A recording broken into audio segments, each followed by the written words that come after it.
अस्सलाम वालेकुम, कैसे हैं आप सब? ठीक ठाक है, उम्मीद करती हूँ आप सब ठीक ठाक होंगे। तो मेरे दो चैनल्स हैं, एक है वीडियो डायरीज़, एक है हुमेरा कपल व्लॉग्स। आप दोनों को ज़रूर सब्सक्राइब कीजिए, शेयर कीजिए और लाइक कीजिए। तो चलिए जी, स्टार्ट लेते हैं अपनी वीडियो का। तो जनाब, पिछले दिनों मैं देख रही थी अली अक्सा की वीडियो, तो मेरी नज़र के सामने से गुजरी, तो मैंने देखा कि वहाँ पे सीन क्रिएट हो रहा था। एक दफ़ा फिर अक्सा जो है बीमार पड़ गई है और अली जो है वो उसके आओ भुगत कर रहा है, आगे पीछे हो रहा है। और बस अली ने माँ बाप की तो कोई खिदमत की नहीं, लेकिन बीवी बच्चों की खूब खिदमतें कर रहा है। अली ने जितने साल अपने घर में गुजारा, अपने माँ बाप के साथ गुजारा, उनकी खिदमत करने का इसे बिल्कुल मौका ही नहीं मिला। लेकिन अक्सा खूब इसको मौके दे रही है कि भाई आओ मेरी खिदमत करो। और आगे आप लोग बेहतर जानते हैं, सवाब कमाओ। तो जनाब, अली अक्सा जो हैं ये शिफ्टिंग भी नहीं कर रहे, इतनी गर्मी में गुजारा भी कर रहे हैं, अब एसी भी लगा रहे हैं, सोलर का भी सोच रहे हैं, घर बनाने का भी सोच रहे हैं। लेकिन भैया ये इतना जल्दी नहीं होता, इसके लिए सेविंग्स करनी पड़ती हैं। ये जो आपने चिकन खिलाया था, रोस्ट खिलाया था अक्सा को और पेट ख़राब करा लिया, तो उसके बाद तो किधर से कौन सा घर बन रहा है और कौन सी सेविंग्स हो रही हैं।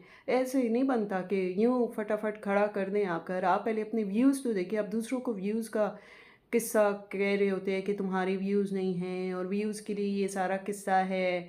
तो भाई बात ये है कि आप अपने व्यूज़ भी चेक करो। और बल्कि मैं तो शबाना और अंबर से भी कहूँगी, शेम ऑन यू पीपल, क्योंकि कहने को तो इतने सब्सक्राइबर्स हैं, इतने सब्सक्राइबर्स हैं, लेकिन आप लोगों की वीडियोस पे कोई ख़ास, मतलब वो कहना चाहिए ना कि व्यूज़ की भरमार, 3-3 लाख 4-4 लाख तो आपके सब्सक्राइबर्स हैं, लेकिन आपके व्यूज़ कितने आ रहे हैं? 25,000, 60,000, 70,000, बहुत हुआ तो 90,000। मैं तो हैरान हूँ, आपसे छोटे यूट्यूबर हो के इतने ज़्यादा ज़्यादा वो व्यूज़ ले लेते हैं, हालांकि उनके सब्सक्राइबर्स भी इतने ज़्यादा नहीं होते। तो आप लोगों के व्यूज़ क्यों गिर रहे हैं? क्योंकि आप लोगों की पब्लिसिटी अब अच्छी नहीं है, लोग आपको देखना ही नहीं चाहते। मतलब वो रंग बिरंगी माहौल देखना ही नहीं चाहते, थालियों वाला माहौल देखना ही नहीं चाहते। और जो वो कमेंट्स आ भी जाते हैं, तो वो आपके उन मोबाइल्स के कमेंट हैं जो कि आप लोगों ने संभाल के रखे हुए हैं और उन्हीं में से कमेंट हो जाते हैं।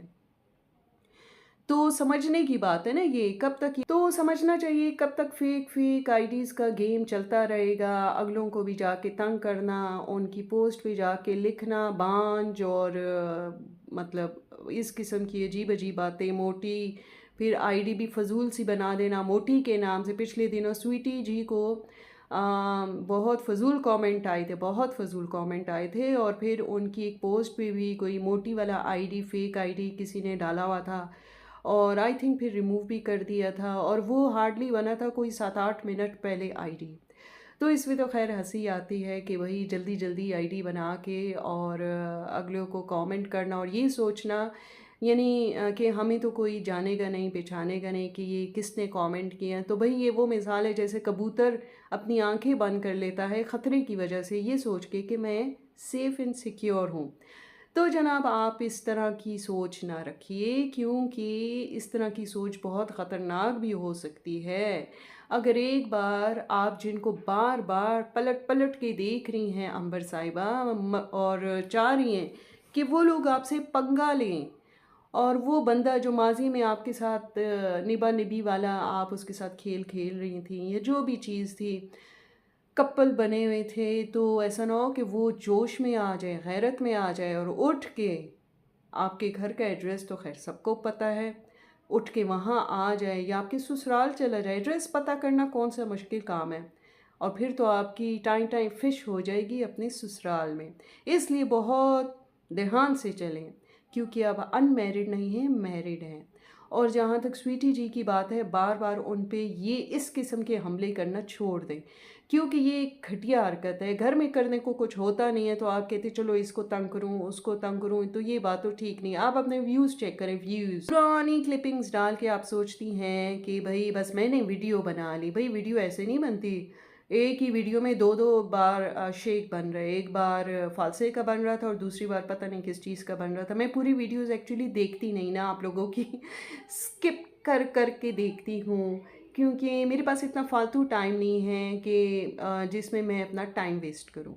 सिर्फ यही होता है कि मैं देखती हूँ, अच्छा आगे क्या हुआ, अच्छा आगे क्या हुआ, अच्छा आगे क्या हुआ, बीच में पता नहीं क्या पटर पटर पटर लगी होती है। पिछले दिनों इनके घर वाले अंबर के ले गए थे इनको होटलिंग कराने, और मैं तो हैरान हूँ, ससुर मियाँ तो दोनों दामादों की जेबों में पैसे भरते रहते हैं, और दोनों की जेबें भरते रहते हैं और होटलिंग भी करवाते हैं, और फिर अगलों को खुद ही पैसे भी भरते हैं होटल कराने के भी।